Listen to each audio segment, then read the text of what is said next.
I am an aerospace engineer. That's what my degree's in. I have a bachelor's and a master's in aerospace engineering. And so I work at one of the NASA centers. So there's 10 NASA centers around the United States. And so the one that I work at is called the Jet Propulsion Laboratory. And so they're based in around LA in California, and this NASA center is primarily in charge of all the robotics missions. So all of the manned missions, such as the moon, happens at like other NASA centers. We're in charge of all of the robotic spacecraft, the ones that don't have any people on board. So my job specifically, I do what's called attitude control, which is a funny name, but when we say that, we mean like orientation control. So I do the guidance and the control, meaning that I'm in charge of the orientation of the spacecraft. So and so I work on one spacecraft in particular that's at Saturn right now. It's called Cassini, and it's been there for about 10 years. So my job is to point the cameras and all of the other science instruments to make sure that they are looking at the right place when they want to take a picture or something like that. I think for me it was a very interesting transition going from an all-girls environment to an environment that was primarily male-dominated. So at Mercy, there's no guys around, so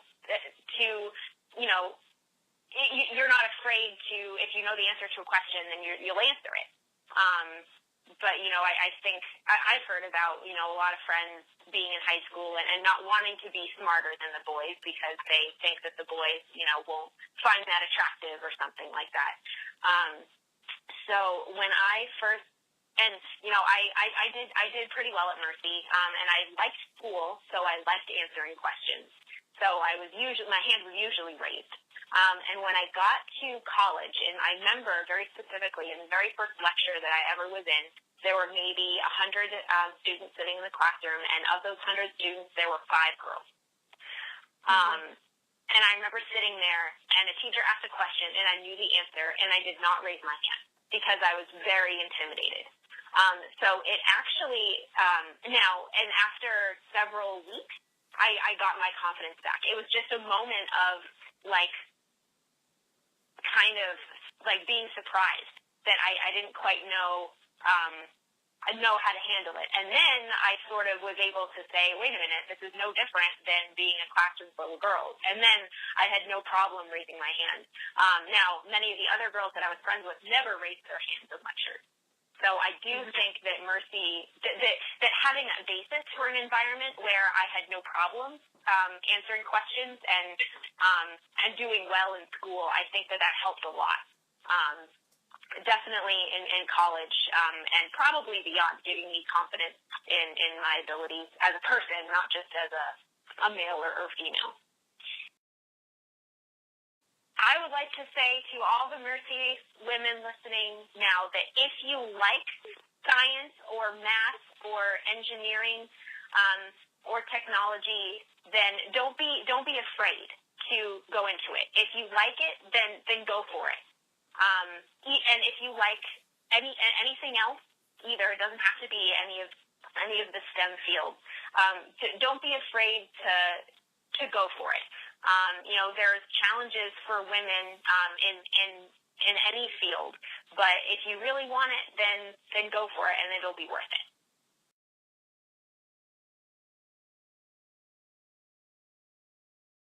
When I did some study abroad in college, at Providence College, on a trip called Semester at Sea, and during that experience, I went around the world into about 14 different countries and was able to travel in each of those countries while I was there.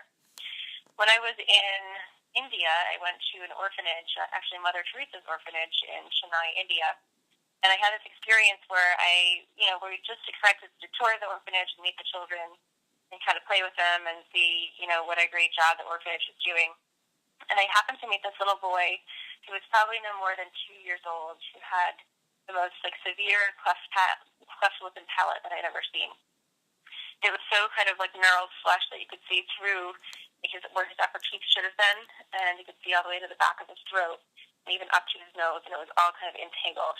And I'd never seen anything like that before. And even, at this point, I'd already gone into medical school for the following year, and we just don't see, defects like that in America.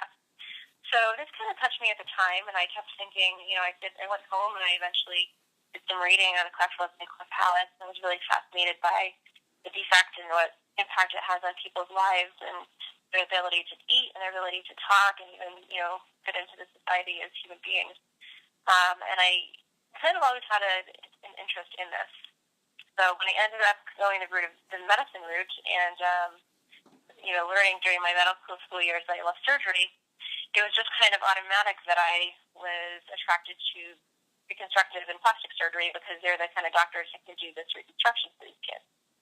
So I spent a lot of time over the last 5 years working with the plastic surgeons in my residency program and really love the way that they're able to take people who have had either cancer surgery or horrible burns or horrible traumas that figure them, or even birth defects, and to rearrange the tissue so that they can, feel comfortable in their own skin again.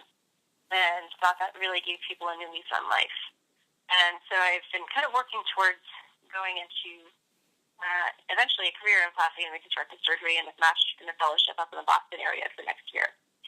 So as I was doing all of this training, I found out about this opportunity to go to Ecuador with a group of plastic surgeons out of the combination of Massachusetts and Connecticut areas. And so the first week of February, I went with 30 other people, and we spent 9 days in La Tenuga, Ecuador, which is a mountain village south of the capital, Quito, and spent all of this time meeting patients in a preoperative clinic, evaluating them to see if they were suitable for, or if they needed to have a surgery for their defects. And then we had 5 operative days where we did a total of 119 cases and operated on 119 individual people to help them with whatever problems they came to us with. So at this time, I was able to see and do many of these cleft palate repairs, a lot of ear reconstruction, a lot of revision of scars from burn injuries that were gained when little children were tending to the fires in their homes, and just numerous other issues that people had that we could help them with.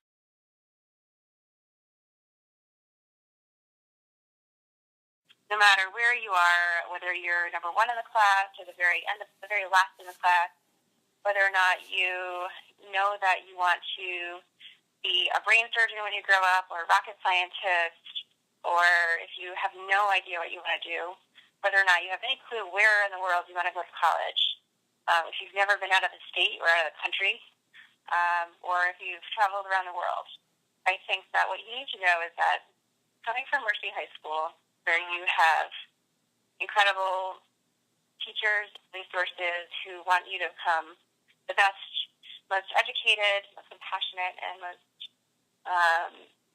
really well-rounded woman that you can be, you have all the tools to do absolutely anything that your dreams become. So even if you don't know what those are at this point, you have absolutely all the tools to do that.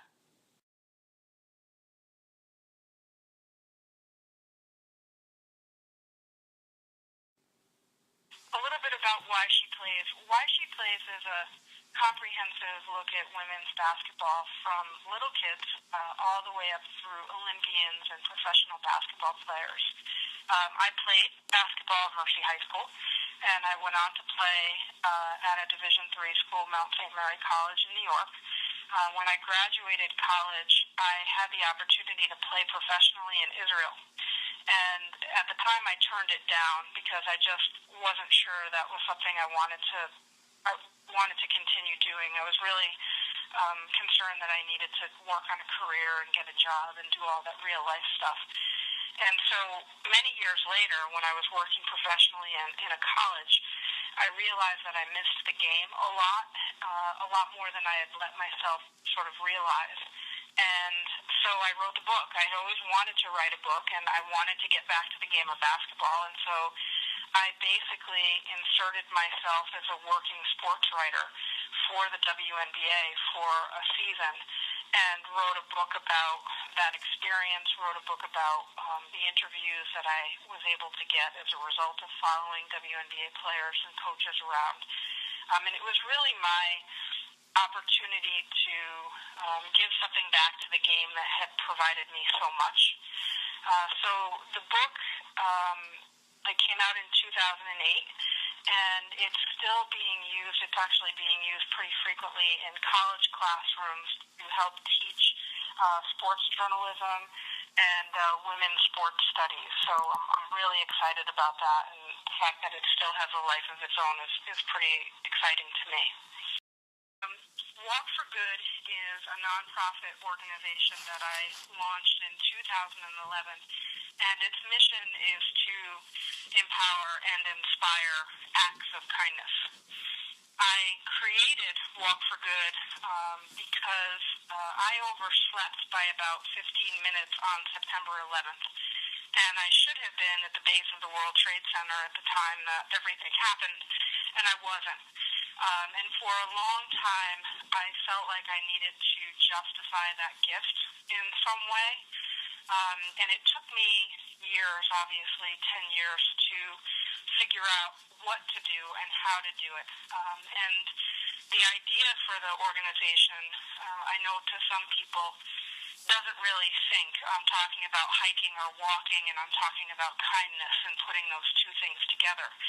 But for me, they came together because on the 10th anniversary of 9/11, I went hiking with one of my dogs. And I was out in the woods, and, I was not watching television, and I wasn't watching anything that was going on. And I was just thinking, it's really just about reminding people and teaching people to be kind. And our organization allows kids to make a pledge, a free pledge for kindness. So what happens is someone can go to our website and they can pledge an act of kindness and say, I'm going to help my mom take out the garbage, or I'm going to help a friend with her homework. And in return for that act of kindness, I'm hiking a mile. So I'm hiking a mile on the Appalachian Trail in return for that act of kindness. And the goal is, the Appalachian Trail is 2,180 miles. So that's 2,180 single acts of kindness that could really transform the world in big and small ways. So our hope is that this really takes off, and people, if we get more than 2,180, I'll just keep walking.